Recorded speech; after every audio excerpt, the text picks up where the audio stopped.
නියමන් හා අද කතා කරන්නේ චීන භාෂාව නිවැරදිව ඉගෙන ගන්න අත්‍යවශ්‍යයෙන්ම බලපාන ප්‍රධාන කරුණු පහ ගැන.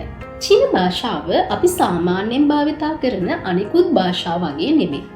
මෙතනදී අපිට චීන භාෂාව නිවැරදිව ලියන්න ප්‍රධාන කරුණු දෙකකුත් ඒ වගේම චීන භාෂාව නිවැරදිව උච්චාරණය කරන්න ප්‍රධාන කරුණු තුනකුත් අවශ්‍ය වෙනවා. මෙන්න මේ විදිහට තමයි මම මුලින් සඳහන් කරපු ප්‍රධාන කරුණු පහ අපිට වෙන් කරගන්න පුළුවන් වෙන්නේ. අපි මුලින්ම බලමු කොහොමද චීන අකුරක් නිවැරදිව ලියන්න කියන එක ගැන. සිංහල ඉංග්‍රීසි භාෂාවල වගේ චීන භාෂාවට නිර්දේශිත වෙනම අකුරු කෝඩියක් නැහැ. මේ වෙනුවට තියෙන්නේ එක තේරුම් තියෙන වචන සහ සංකේත. මේවට අපි කියනවා Chinese characters කියලා. චීන භාෂාවෙන්ම මේව හඳුන්වන්නේ හංස කියලා. ඉතින් මේ චීන අකුරු හැදිලා තියෙන්නේ ඉරි කෑලි එකතු වෙලා. එහෙමත් නැත්නම් අපි මේවට කියනවා ස්ට්‍රොක් කියලා. ඉතින් ඔගොල්ලෝ චීන අකුරක් නිවැරදිව ලියන්න නම් ඔගොල්ලෝ දැනගන්න ඕන මේ ස්ට්‍රොක් මොනවද කියන එක ගැන. ඒ විතරක් නෙමෙයි මේ ස්ට්‍රොක් එකක් ලියන නියමිත ලිපියක් තියෙනවා. ඒ කියන්නේ මේ ඉරි කෑල්ලක් ලියන නියමිත ක්‍රමයක් තියෙනවා. අපි ඒකට කියනවා ස්ට්‍රොක් ඕඩර් එක කියලා.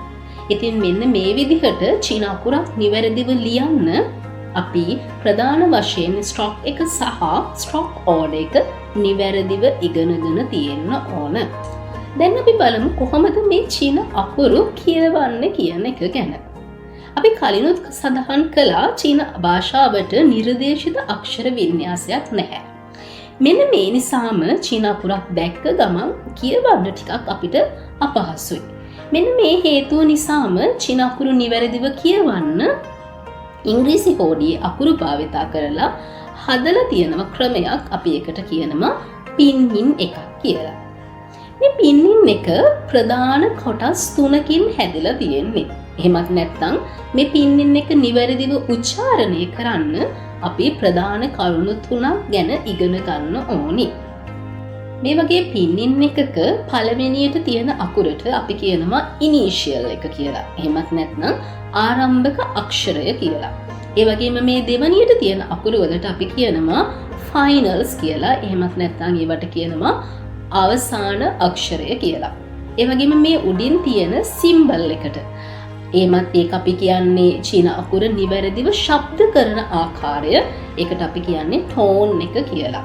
ඉතින් අපි බලාපොරොත්තු වෙනවා මේ කියන කරුණු පහ. ඒ කියන්නේ චීන අකුර හැදිලා තියෙන ස්ට්‍රොක් එක සහ ස්ට්‍රොක් ඕඩර් එක. ඒ වගේම චීන අකුරක් නිවැරදිව කියවන ක්‍රමය වෙන පින්නින් එකක් හැදිලා තියෙන ප්‍රධාන කොටස් තුන වෙන ඉනිෂියල් එක, ෆයිනල් එක සහ ටෝන් එක පිළිබඳ වෙනම සාකච්ඡා කරන්න. ඉතින් ඉදිරි වීඩියෝ වලදී මේ පිළිබඳව අපි වෙනම පැහැදිලිව සාකච්ඡා කරන්න බලාපොරොත්තු වෙනවා. හා, 谢谢你们，再见。